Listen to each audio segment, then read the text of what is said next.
오늘은 사랑이 이긴다, 이런 제목의 말씀 함께 나누도록 하겠습니다. 2011년에 출간된 오늘 설교 제목과 동일한 사랑이 이긴다라는 책이 있습니다. 미국의 랍 벨이라는 목사님이 쓴 책인데요, 이 책의 주된 내용은 천국과 지옥은 어떤 곳이고, 그리고 당신이 믿는 구원은 어떤 것입니까? 이걸 한번 생각해 보라고 어떤 도발적인 질문을 하는 책입니다. 만약에 지옥불에 고통받는 것이 싫어서 복음을 믿는다면 그런 복음은 천국에 입장하는 입장권밖에 되지 못하고, 그런 복음 이해는 너무 초라하고 볼품이 없다라고 이야기합니다. 이 책이 출판되고 난 다음에 천국과 지옥에 대한 논쟁, 구원에 대한 논쟁이 아주 많았습니다. 이게 미국이나 한국에서도 상당히 논쟁이 되었던 그런 책인데, 오늘 설교의 목적이 신학적으로 따져서 그 책이 맞냐 틀리냐 이런 것을 말하려고 하는 것은 아닙니다. 다만 이런 책도 우리에게 때로는 유익하다라는 점을 말씀드리고 싶습니다. 때로는 우리가 너무 당연하다라고 생각하고 그냥 당연시 여기든, 그래서 생각을 해보지 않았던 질문들이 종종 있습니다. 그런 질문들에 대해서 다시 생각할 수 있는 그런 기회를 준다라는 것이죠. 예를 들면 이런 겁니다. 여러분, 신앙생활 왜 하십니까? 신앙생활을 왜 하시냐라고 물으면 그거 그냥 당연한 거 아닙니까? 라고 생각하셔서 막상 답하기가 쉽지 않습니다. 신앙생활을 왜 하십니까? 그냥 양자택일로 이렇게 단순화시켜 질문을 드려보죠. 여러분은 사랑 때문에 교회를 다니십니까? 아니면 미움 때문에 교회를 다니십니까? 아니, 목사님, 그걸 질문이라고 합니까? 당연히 사랑 때문에 교회를 다니죠. 그렇게 아마 답변하시겠습니다. 맞습니다. 우리는 사랑 때문에 교회를 다니고 신앙생활하는 것이 맞습니다. 그런데 안타깝게도 우리의 신앙생활을 가만히 관찰을 해보면 희한하게 그 밑바닥에 있는 뿌리가 사랑보다 미움이 가득한 경우들이 종종 있습니다. 오늘 우리가 함께 읽은 이 성경 본문의 12절에도 그런 이해를 찾아볼 수 있습니다. 가인같이 하지 말라. 그는 악한 자에게 속하여 그 아우를 죽였으니 어떤 이유로 죽였느냐? 자기의 행위는 악하고 그의 아우의 행위는 의로움이라. 인류 최초의 가정이 무너지는 이야기의 한 토막을 가지고 왔습니다. 아담과 하와에게 두 아들이 있었는데 첫째 아들이 가인이고 둘째가 아벨이라는 이름이었죠. 이 둘 다 어릴 때부터 부모님을 통하여 하나님이 어떤 분이신지 교육을 받은 모태 신앙인입니다. 하나님을 예배하는 것이 전혀 낯설지가 않은 그런 가정에서 자랐습니다. 그런데 이 두 사람이 이제 장성하여서 하나님께 예배를 드리는데 이 예배에 대한 모습이 사뭇 달랐습니다. 창세기 4장의 기록에 의하면 가인은 자신이 곡식을 하나님께 예배로 드렸고, 아벨은 동생인데 양을 치는 사람이었기 때문에 하나님께 양을 제물로 드렸습니다. 그런데 하나님께서 아벨의 제사는 받으시고 가인의 제사는 받지 않으셨습니다. 여러분, 그러면 하나님께서는 스테이크를 좋아하셔서 고기는 드시고 그 다음에 나머지 곡식, 무슨 채소 이런 것은 싫어하시는 겁니까? 그런 것은 아닙니다. 히브리서 11장에 보면 믿음은 바라는 것들의 실상이고 보지 못하는 것들의 증거다라고 말을 하고 있는데, 바로 그런 믿음으로 살았던 대표적인 인물들을 언급할 때 처음으로 언급되는 인물이 아벨입니다. 달리 말하면 아벨은 믿음으로 예배를 드렸다라는 것이죠. 그러면 가인의 예배의 문제는 예물의 종류의 문제라기보다는 가인 그 자신이 갖고 있던 믿음의 문제가 있었음을 짐작해 볼 수 있습니다. 문제는 가인이 지금 어떤 문제가 생긴 것이 다른 어떤 것이 아니라 예배 때문에 지금 문제가 생기고 어려움을 만났는데 이것을 회개하지 않았다라는 사실입니다. 하나님께서는 가인을 사랑하셔서 책망하십니다. 돌이켜라, 내게로 돌아와라. 그럼 너는 다시 하나님의 자녀가 된다 말씀해 주셨지요. 그런데 악한 사탄 마귀는 가인의 마음에 미움을 조장하고 분노를 증폭시킵니다. 참지 마, 너 하고 싶은 대로 해, 하나님 말씀에 귀 기울일 필요 없어, 이렇게 미혹을 한다라는 말이죠. 하나님 없이도 살 수 있다라고 가인을 꼬드깁니다. 가인이 이 두 음성 가운데 어떤 것에 귀를 기울이게 됩니까? 악한 마귀의 음성을 따르게 됩니다. 결국 자신이 인정받지 못한 것에 대해서 분을 내고 비교 의식과 미움이 분노로 바뀝니다. 결국 이 분노가 이제는 돌이킬 수 없는 폭력이 되고 같은 부모 밑에서 태어난 자기 동생을 들에서 죽이고 맙니다. 이 사도 요한이 요한일서에 죽였다라는 표현을 쓰고 있는데, 이 죽였다라는 본래 의미는 아주 잔인하게 폭력적으로 도살했다라는 의미입니다.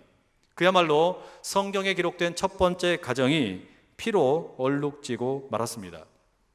그리고 이어서 사도 요한은 이 가인의 범죄를 모든 사람에게 적용시킵니다. 15절에 이렇게 기록되어 있죠. 그 형제를 미워하는 자마다 살인하는 자니 살인하는 자마다 영생이 그 속에 거하지 아니하는 것을 너희가 아는 바라. 사도 요한은 형제를 미워하는 자는 누구나 다 살인하는 자와 같다라고 말합니다. 심지어 그런 사람에게는 영생이라고는 있을 수가 없다라고 단언합니다. 미워하는 자는 살인하는 자다. 여러분, 이거 받아들이실 수 있겠습니까? 아니, 그거 좀 미워했다고 어떻게 그걸 살인죄와 동일시할 수 있나? 좀 불편하지 않으세요? 우리 상식으로는 어렵습니다. 그래서 세상에서 우리가 재판을 할 때에는 심증만으로는 절대 형벌을 줄 수 없습니다. 물증이 있어야 된다라는 것이죠. 미워했다고 벌을 주는 게 아니라 구체적인 살인 행위에 대해서 벌을 줍니다. 그럼 왜 지금 사도 요한은 이렇게 극단적인 말을 하고 있습니까? 그것은 하나님께서 영이시기 때문입니다. 하나님은 영이시기 때문에 심증이 곧 물증이다라는 말입니다.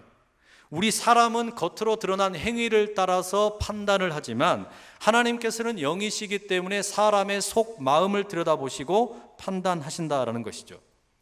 예수님께서 마태복음 5장 21절에 비슷한 말씀을 하십니다. 옛날 계명은 살인하지 말라라고 가르쳤지만 예수님 뭐라고 말씀하십니까? 형제에게 화를 내고 형제에게 나가라고 욕을 하는 자는 지옥불에 들어갈 것이다 라고 말씀하셨습니다. 예수님을 믿지 않는 자가 지옥에 가는 것이 아니라 형제에 대해서 화를 내거나 욕을 하는 사람이 지옥불에 떨어진다라고 예수님이 말씀을 하셨어요. 그러면 예수님의 말씀이나 사도 요한의 가르침이나 다를 바가 없죠?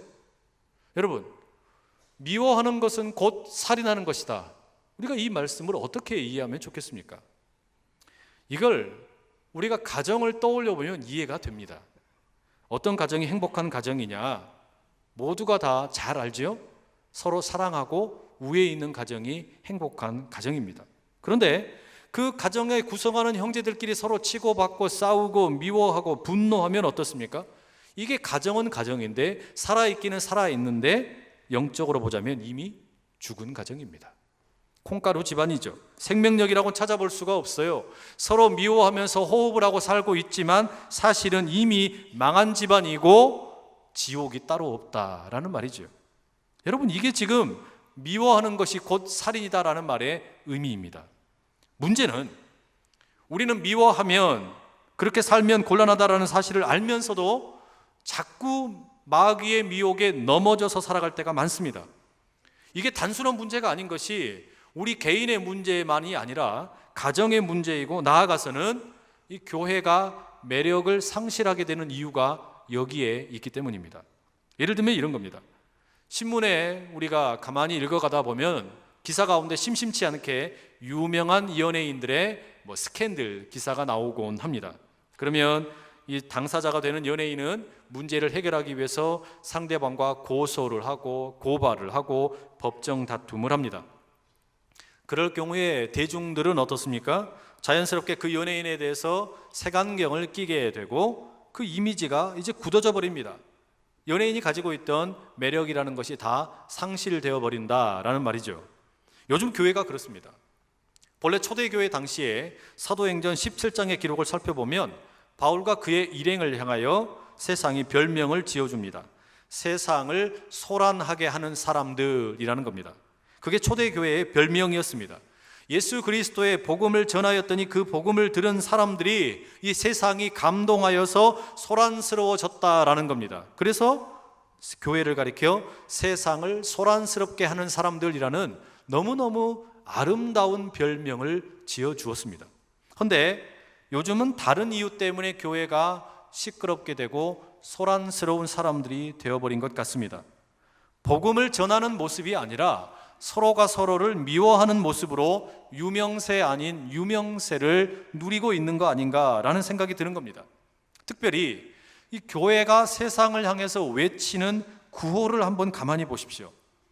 하나님은 사랑이라고 복음에 대한 구호를 많이 외치고 있는지, 아니면 미워하는 구호가 더 많은지 한번 돌아볼 필요가 있습니다. 이슬람을 미워하는 것으로, 동성애를 저주하는 것으로, 에이즈를 미워하는 것으로 온갖 교회의 구호가 도배가 되어 있습니다.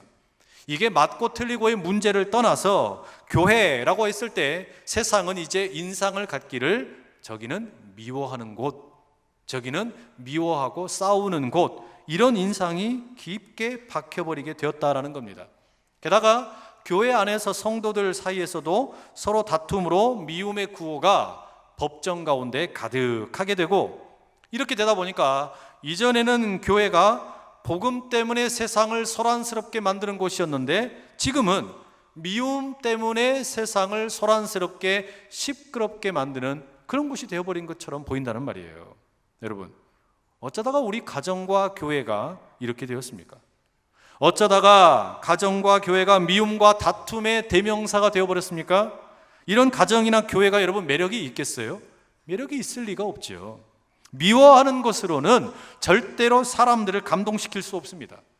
미워하는 것으로는 절대로 사람들을 설득시킬 수가 없다는 말이에요. 그럼 여러분, 어떻게 우리가 다시 이 가정과 교회가 잃어버린 매력을 회복할 수 있겠습니까?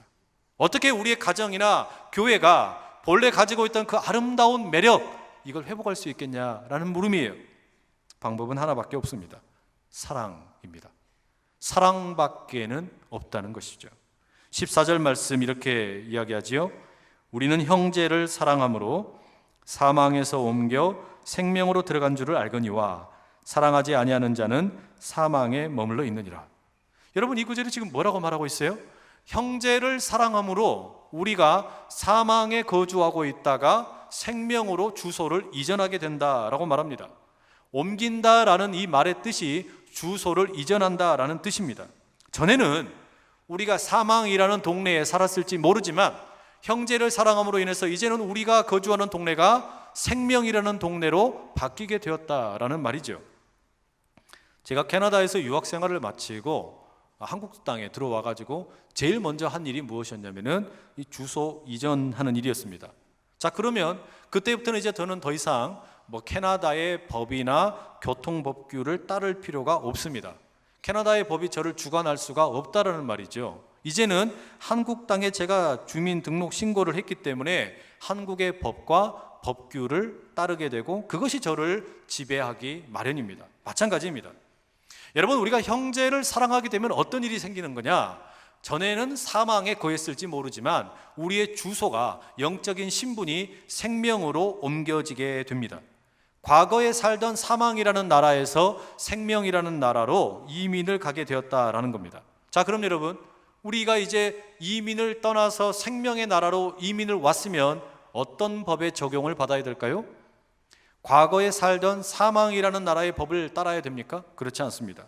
과거의 사망의 나라에서는 미움의 규칙이 그 땅을 지배했습니다. 그러나 우리가 형제를 사랑함으로 이제 생명의 나라로 이전하게 되면 거기에 어울리는 법이 따로 있다는 거예요. 그 법이 뭐냐? 사랑의 법이라는 것이죠. 거기에서는 이제 사랑의 법이 지배한다라는 겁니다. 그러면 14절의 아랫부분에 있는 사랑하지 아니하는 자는 사망에 머물러 있다라는 이 말씀이 이해가 돼요. 이게 무슨 의미겠어요? 사망에서 생명으로 옮겨졌다라는 거, 이거 엄청난 일이고 대단히 의미 있는 일이지만, 주소를 이전한 일이지만 사실은 영적인 차원에서, 성숙의 차원에서 보면 이거는 시작일 뿐이라는 말입니다. 달리 말하면 여러분, 우리가 어떤 다른 사람들과 육아에 대해서 이야기하고 싶다, 자녀를 키우는 것에 대해서 이야기하려고 그러면 뭐부터 시작해야 됩니까? 일단 얘를 낳아야죠. 아이를 낳아야 그 다음에 육아에 대한 이야기가 시작이 되는 것처럼, 우리가 영적으로 내가 성숙해지고 싶다, 영적인 뭔가 하나님과의 더 깊은 사귐과 교제를 갖고 싶다, 이게 어디에서 출발하는 겁니까? 형제를 사랑함으로 주소 이전, 영적인 거듭남이 있어야 그게 가능하다라는 거예요. 때문에 사랑하지 않는다라는 것은 영적으로 보면 아직 태어나지도 않은 겁니다. 형제를 사랑하지 않는 자는 아직 사망 안에 머물러 있다라는 것은 그가 아직 영적으로 거듭나지 못했다라는 말이죠.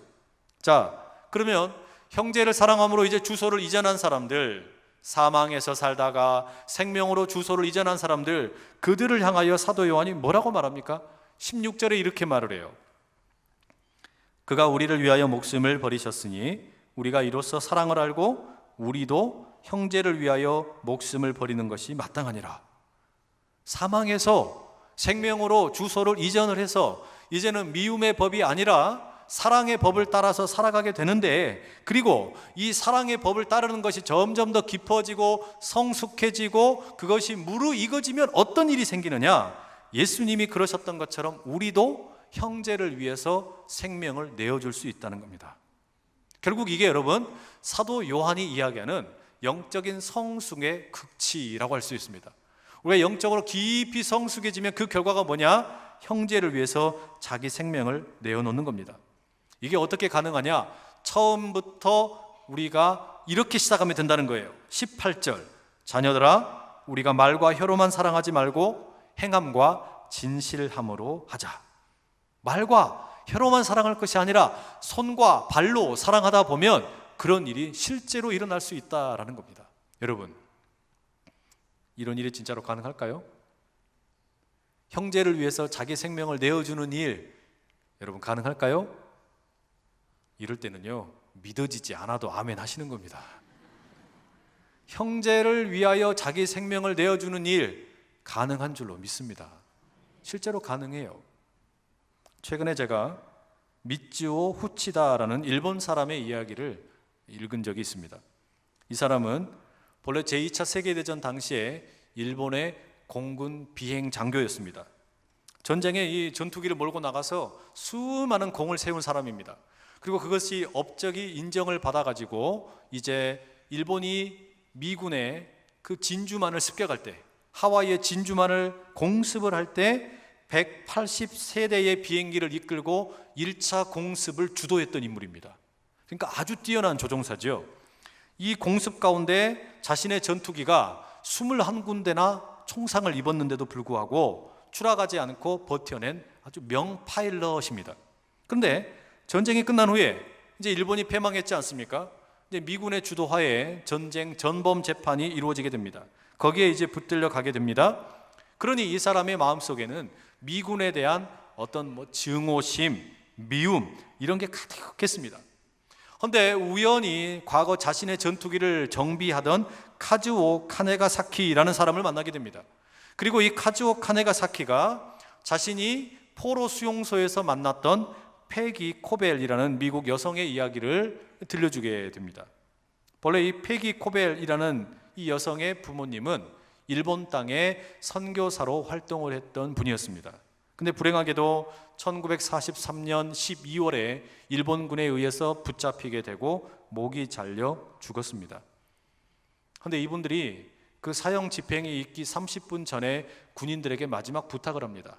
우리가 마지막 부탁이 하나 있습니다. 30분만 시간을 주십시오. 그리고 그 30분 동안 뭐 하냐? 그 군인들을 위해서 이 페기 코벨의 부모님이 기도했다라는 겁니다.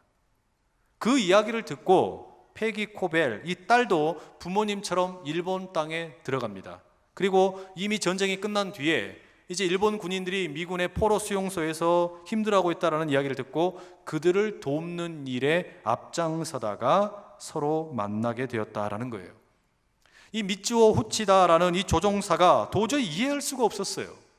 어떻게 자기를 죽음의 칼에서 지켜주지도 못하는 신에게 기도할 수 있고 심지어 자기들을 곧 죽이려고 하는 그 군인들을 위해서 기도할 수가 있으며 게다가 그 딸은 어떻게 원수들을 돌아보겠다고 다시 일본 땅에 돌아올 수 있느냐? 이해할 수가 없다라는 거예요. 도저히 이해할 수가 없다라는 거예요. 그런데 자기 상식으로는 도저히 이해되지 않는 그 일, 내가 생각하기에는 명예가 더럽혀졌다면 그 명예를 회복하는 것은 복수하는 것밖에 없다라고 똘똘 뭉쳐있던 이 미쯔오 후치다가 후에 어떻게 된 줄 아십니까? 1949년에 우연히 길을 가다가 이 기독교 신앙에 대한 호기심 때문에 성경책을 구입해서 읽게 됩니다. 그리고 성경을 읽어가다가 누가복음 23장에 십자가에 달리신 예수님께서 그 군인들을 향해 아버지, 저들을 사하여 주시옵소서, 자기들이 하는 것을 알지 못함이니이다, 그 기도하시는 예수님의 내용을 읽게 된 거예요. 그리고 비로소 왜 그 패기라는 여인이, 그리고 그 여인의 부모님이 적들을 용서할 수 있었는지 깨닫게 된 겁니다. 그리고 이분이 회심을 해서 진주만에서 갈보리까지라는 책을 쓰고 자신의 남은 삶을 복음의 전도자로 살았다라는 이야기입니다. 여러분, 예수님의 십자가에는 이런 사랑이 있습니다. 적을 용서하고 변화시키는 것이 예수님의 사랑이에요. 여러분, 그런데 이런 이야기, 자기 생명을 내어주면서까지 적들을 위해서 기도하는 이런 사랑 이야기, 자기 생명을 내어주는 이런 사랑, 멀리 일본에만 있는 이야기가 아니라 우리에게도 있는 이야기입니다. 우리 교회, 우리 안산제일교회는 생명을 내어주면서 서로가 서로를 사랑하는 참 아름다운 교회입니다. 예수님처럼 자기 생명을 내어주는 그런 사랑의 이야기가 우리 교회 가운데 이 벽에 가득 채워져 있다는 말이에요. 여러분의 기도가 그렇게 울려 퍼지지 않았습니까? 우리 원로 목사님 암으로 투병하실 때 목사님이 위독하시다라는 소식이 문자로 전달이 되고 전화로 전달이 되니까 이 과거 성전, 빨간 벽돌 성전 2,500석이 성도들로 가득 채워지고 밤새도록 기도 함께 하셨다면서요. 매일 밤 그렇게 함께 모여서 계속해서 기도하고 또 기도하고, 심지어 어떤 권사님들은 목사님 대신 나를 데려가 주십시오라고 그렇게 기도하셨다면서요.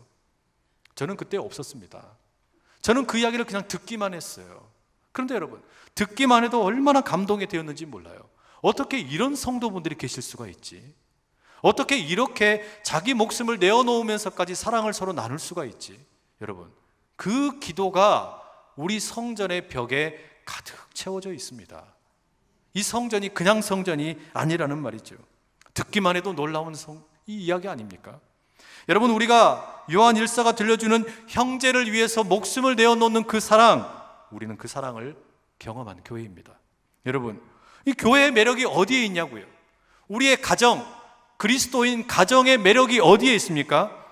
미워하는 데서는 매력을 찾을 수가 없습니다. 다만 형제를 위해서 목숨을 내어주는 사랑, 거기에 교회의 매력이 있고 신앙의 매력이 있고 성도의 매력이 있음을 믿으실 수 있기를 축복합니다. 때문에 여러분, 우리는 미움을 가지고 신앙생활하는 것이 아니라 사랑으로 신앙생활하는 거예요. 사랑으로 이 세상을 이기면서 살려고 한다는 말이죠. 여러분, 형제를 위해서 목숨을 내어준다라는 거, 생명을 내어준다라는 거 엄청나게 거창한 일이죠. 어마어마하게 큰 일이죠. 그러나 작은 것부터 시작하는 겁니다. 작은 것부터 시작하는 거예요. 미국의 캘리포니아에 가면은 클레어몬트라는 대학교가 있습니다. 거기에 신경경제학센터의 책임자인 폴 잭이라는 분이 있는데, 이 사람이 아주 독특한 연구를 했었습니다. 사람들 사이에 이 신뢰를 구축하고 서로가 서로를 이렇게 믿어주는 경우들이 있는데, 이게 어떻게 가능하냐? 가만히 보니까 우리 몸속에 특별한 물질이 있다라는 겁니다. 어떤 물질이 분비되더라는 거예요. 그게 옥시토신이라는 물질인데, 이걸 처음으로 발견을 하게 되었습니다. 연구에 의하면 이 옥시토신의 별명이 사랑 호르몬이라고 합니다. 그리고 이 옥시토신이라는 호르몬은 평상시에는 분비가 되지 않습니다. 그런데 다른 사람이 나를 신뢰해준다, 나를 믿어준다, 나를 사랑해주는 것 같다, 이게 느껴지면 혈중에 이 옥시토신의 비중이 높아지게 되고, 그 영향으로 나도 다른 사람에게 관대해지게 되더라는 겁니다. 이 옥시토신이 그래서 사람들 사이에 공감의 능력을 키워줘서 누가 기뻐하면 함께 기뻐해주고, 누가 슬퍼하면 함께 슬퍼할 줄 아는 이런 공감의 능력을 확대시켜 주더라는 겁니다. 멋있죠? 그러면 이런 호르몬이 어떻게 잘 분비되느냐, 언제 많이 나오냐? 가만히 보니까 마사지, 댄스, 함께하는 식사, 합창, 애완동물, 용서와 긍휼을 구하는 기도, 이런 것을 하면은 옥시토신이 많이 나온다는 거예요. 우리 찬양대는 옥시토신이 많이 나올 거예요. 그렇게 찬양을 많이 하시니까.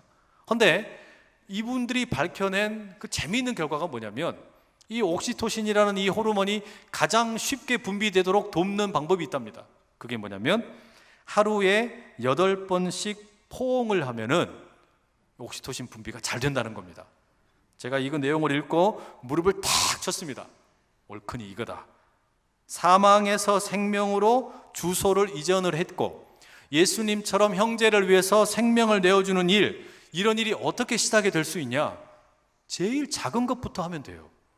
사람을 8번씩 포옹해 주기만 해도 된다는 거예요. 여러분, 하루에 8번씩 포옹하기만 해도 이런 일이 가능해지더라는 겁니다. 제가 이걸 설교를 준비하면서 실천을 해봐야 됐습니다. 이걸 뭔가 해봐야 할 말이 생길 거 아니에요? 그래서 하루에 8번 포옹을 하려고 하는데 이게 쉽지가 않더라고요. 8번씩 포옹하는 거 쉽지 않습니다. 제가 월요일 날이 되면은 보통 피곤하다고 늦게까지 잠을 자곤 합니다. 제 별명이 그래서 뭐 곰탱이, 뭐 이렇게 뭐 잠탱이 막 이렇습니다. 결혼하고 뭐 지금까지 계속 월요일마다 그렇게 늘 늦잠을 잤어요. 그러니 아내가 기분이 얼마나 안 좋겠어요. 월요일이 되면 좀 뭐 어디 같이 좀 나가기도 하고 이래야 되는데 맨날 TV 자니까 얼마나 싫었겠습니까? 그래서 이번 주에도 사실은 기분이 조금 안 좋았어요. 근데 포옹을 하기는 해야 되는데 서로의 기분이 이게 약간 미묘한 갈등이 있었단 말이죠. 그래서 어떡합니까? 이제 주중에 이제 언젠가는 이야기를 해야 되겠다 싶어가지고 결국 말을 꺼냈어요. 네, 설교 준비를 해야 된다. 설교 준비를 위해서 포옹을 해야 된다. 그리고 포옹을 했어요. 어제는 성경학교 마치고 와서 피곤해가지고 뻗어있는 아들 자고 있는데 가서 포옹을 하고, 그리고 딸이 또 뭘 하고 있는데 일어나라 그래가지고 포옹을 하고, 그리고는 오늘 설교하는 겁니다.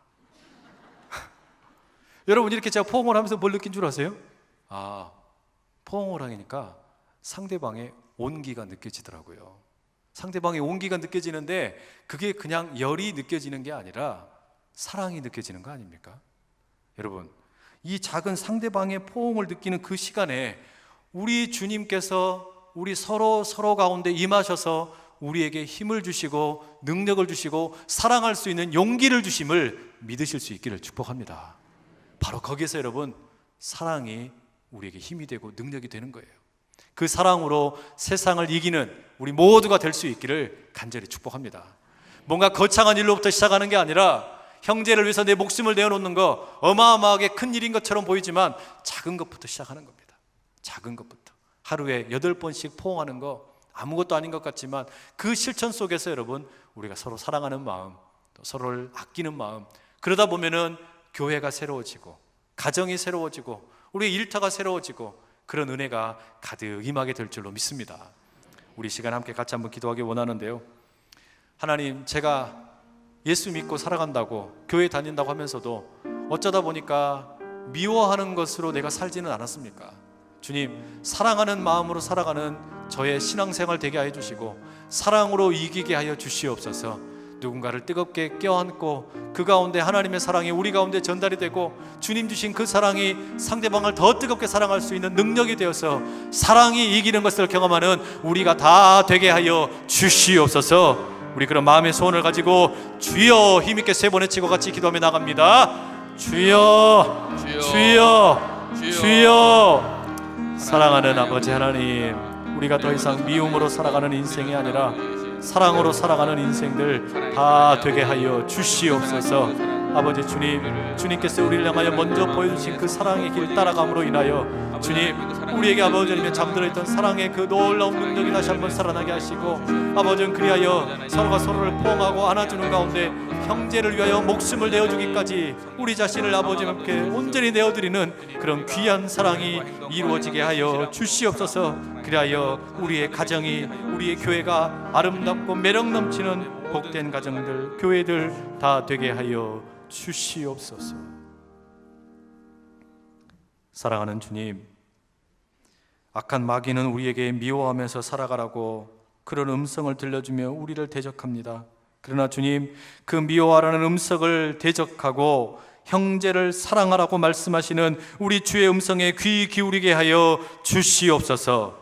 우리가 이제는 사망에서 생명으로 주소를 이전했으니 더욱 뜨겁게 사랑함으로 그 형제를 위해서 목숨까지도 내어줄 수 있는 영적인 성숙함이 있게 해주시고, 그리하여 사랑이 모든 것을 이기는 은혜가 우리에게 가득하게 하여 주시옵소서. 거룩하신 예수 그리스도의 이름으로 기도드립니다. 아멘.